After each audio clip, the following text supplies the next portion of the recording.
आज हम बात करेंगे कि आईबीएस क्या है, उसके होने की वजूहात क्या हैं और किन रीजंस की वजह से आईबीएस जो है वो दिन ब दिन बढ़ता जा रहा है। मेरा नाम शफक बुशरा है और मैं कंसल्टेंट न्यूट्रिशनिस्ट और क्लिनिकल डाइटिशियन हूँ और मैं सैदपुर रोड पे रावलपिंडी में सेटेलाइट स्पेशलिस्ट क्लिनिक में प्रैक्टिस कर रही हूँ। आईबीएस बेसिकली एक एंग्जाइटी डिसऑर्डर कहा जा सकता है। जैसे कि कहा जाता है कि your gut is your second brain, मतलब आपका मैदा या आपका निज़ाम आपका दूसरा ब्रेन है। क्योंकि आजकल स्ट्रेस और परेशानी जो है वो बहुत ज़्यादा बढ़ गई है। इंसान छोटी छोटी बातों का स्ट्रेस लेता है, चाहे वो जॉब का है चाहे वो वर्किंग का है। तो स्ट्रेस एक बहुत बड़ी रीज़न है जो कि आईबीएस को कॉज करता है। बहुत ज़्यादा स्टडीज़ में यह बात साबित हुई है कि अभी तक रियल कॉज ऑफ आईबीएस बिल्कुल किसी को पता नहीं चला।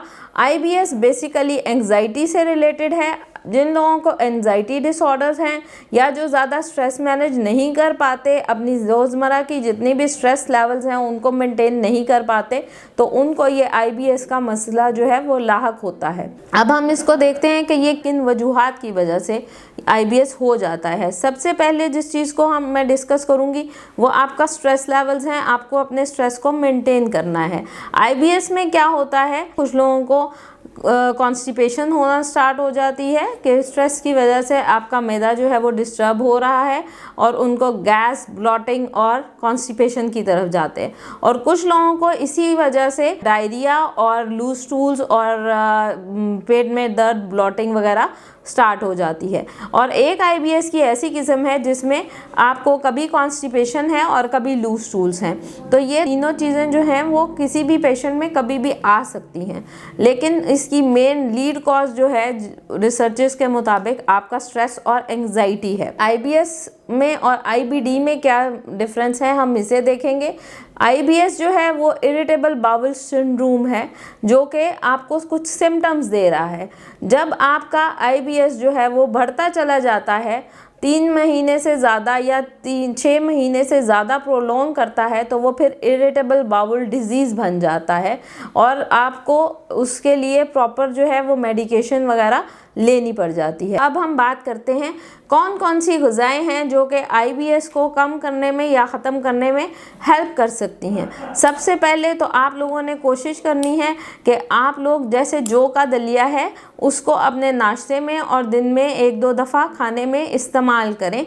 उससे आपका एक तो फाइबर भी मिलेगा और दूसरा आपको जो मैदा है उसको एक रिलैक्सेशन मिलेगी। फिर जिनको कॉन्स्टिपेशन है या डायरिया वाला आईबीएस है उन सब के लिए ज़रूरी है कि वो फाइबर का अच्छे वाला इस्तेमाल करें।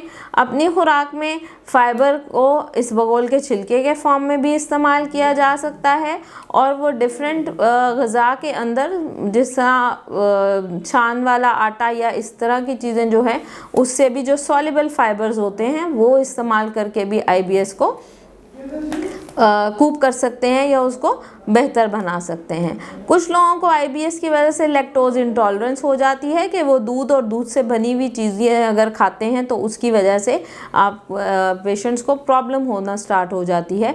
तो ऐसे मरीज़ हम उनका कैल्शियम लेवल्स तो ख़त्म नहीं कर सकते, उन्हें कैल्शियम की ज़रूरत तो है, तो फिर दूध का इस्तेमाल नहीं करेंगे या लैक्टोज फ्री जो मिल्क होते हैं उनको इस्तेमाल करेंगे। और इसके अलावा वो दही या ऐसी फर्मेंटेड प्रोडक्ट्स जैसे कि कैफ़ीर हो गई, दही हो गई, आपके पिकल्स वगैरह हो गए, वो आप इस्तेमाल करें ताकि प्रोबायोटिक्स आपके जिस्म में जा सकें और आपकी जो इंटेस्टाइन्स हैं उनकी इन्फ्लेमेशन को कम कर सकें। फिर आईबीएस के पेशेंट जो हैं उनको बहुत ज़्यादा फ्रूट्स जो हैं वो इस्तेमाल नहीं करने। कुछ ऐसे फ्रूट्स जो कि आईबीएस के मरीज़ों को तंग करते हैं, जिसमें सेब है, कुछ लोगों को सेब तंग करता है, तो सेब का इस्तेमाल थोड़ा कम करेंगे। और अब मैं बताऊंगी कौन कौन सी ग़िज़ाएँ हैं जो आईबीएस के मरीज़ों को बिल्कुल इस्तेमाल नहीं करनी चाहिए। सबसे पहले आप लोगों को चाय और कॉफ़ी से परहेज़ करना है क्योंकि आपके स्ट्रेस को ट्रिगर करती हैं चाय और कॉफ़ी। फिर जो गैस बनाने वाली सब्जियां हैं जैसे कि गोभी हो गई, बंद गोभी हो गई, फूल गोभी हो गई, दोनों किस्म की गोभी हो गई, ब्रोकली हो गई, कच्चा सलाद जो है वो आप उसको आईबीएस के पेशेंट्स जो हैं वो थोड़ा अवॉइड करेंगे। आप लोग अपनी खुराक में इसबगोल का छिलका इस्तेमाल कर सकते हैं, जौ का दलिया इस्तेमाल कर सकते हैं और फलों में आप लोगों ने सेब का इस्तेमाल थोड़ा कम करना है। मैं ये नहीं कहती क्योंकि आप सेब का इस्तेमाल बिल्कुल छोड़ देंगे, क्योंकि कुछ मरीज़ों को सेब से कुछ नहीं होता, लेकिन कुछ मरीज़ कंप्लेन करते हैं कि IBS है, इस वजह से हमारा सेब जो है वो हमें सेब खाने से तकलीफ़ देता है। इसी तरह काले चने, सफ़ेद चने, ये कुछ चने की दाल, ये वो ग़िज़ाएँ हैं जो थोड़ा सा नुकसान देती हैं IBS के मरीज़ों को, तो उसका भी इस्तेमाल जो है वो परहेज़ के साथ किया जा सकता है। और बहुत ज़्यादा जो मीठी चीज़ें हैं या जो आर्टिफिशियल स्वीटनर्स हैं, प्रोसेस फूड्स हैं, इनको आपने, जो IBS के पेशेंट्स हैं उन्होंने बिल्कुल भी हरगिज़ इस्तेमाल नहीं करना।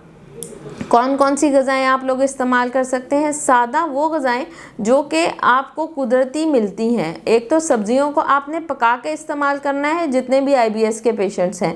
आपने फलों को रॉ इस्तेमाल करना है, लेकिन बहुत ज़्यादा अमाउंट में नहीं इस्तेमाल करना। आप लोगों के जो फलों की रिक्वायरमेंट है वो दिन में, IBS के पेशेंट्स के लिए दिन में वो 3 टाइम डिफरेंट वक्त में थोड़ा थोड़ा फ्रूट का इस्तेमाल कर सकते हैं। फिर गैस पैदा करने वाले जो सब्जियां हैं या गैस पैदा करने वाली जो चीज़ें हैं उनका इस्तेमाल नहीं करेंगे। सलाद में प्याज का इस्तेमाल हरगिज़ नहीं करेंगे। ये वो चीज़ें हैं जो अगर आप थोड़ी थोड़ी करके करते हैं तो आप IBS जैसे मर्ज़ के साथ अच्छी बेहतरीन ज़िंदगी जो है वो गुजार सकते हैं। IBS के पेशेंट्स के लिए, जैसे कि हम पहले भी गाइड करते हैं, अजवाइन, सौंफ और दालचीनी, अगर इसका कावा बना के इस्तेमाल करें तो वो बहुत अच्छा है और बहुत अच्छे रिज़ल्ट्स देता है।